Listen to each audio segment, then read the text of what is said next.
ಇಂದ್ರಾಳಿ ರೈಲು ನಿಲ್ದಾಣದಲ್ಲಿ ಅಸಹಾಯಕ ಸ್ಥಿತಿಯಲ್ಲಿದ್ದ ಅಪರಿಚಿತ ಬಾಲಕಿಯನ್ನ ರೈಲ್ವೆ ಆರ್ಪಿಎಫ್ ಸುಧೀರ್ ಶೆಟ್ಟಿ ಅವರು ರಕ್ಷಿಸಿದ ಘಟನೆ ಸೋಮವಾರ ನಡೆದಿದೆ. ತನಿಖಾಧಿಕಾರಿ ಜೀನಾ ಪಿಂಟೋ ಸಹಕರಿಸಿದ್ರು. ಸಮಾಜ ಸೇವಕ ನಿತ್ಯಾನಂದ ವಳಕಾಡು ಅವರು ರಕ್ಷಿಸಲ್ಪಟ್ಟ ಬಾಲಕಿಗೆ ನಿಟ್ಟೂರಿನ ಸಹಿ ಕೇಂದ್ರದಲ್ಲಿ ಪುನರ್ವಸತಿ ಕಲ್ಪಿಸಲು ನೆರವಾದರು. ಪುನರ್ವಸತಿ ಪ್ರಕ್ರಿಯೆ ನಡೆಸುವಾಗ ಮಣಿಪಾಲ ಪೊಲೀಸ್ ಠಾಣೆಯ ವಿದ್ಯಾ ಉಪಸ್ಥಿತರಿದ್ದರು.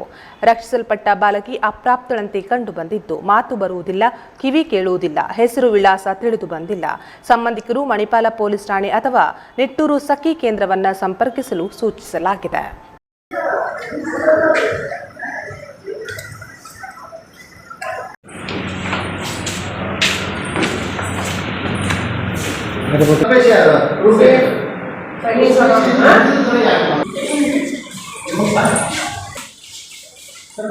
ಇಲ್ಲ ಬೇಡ ಸಾಕು.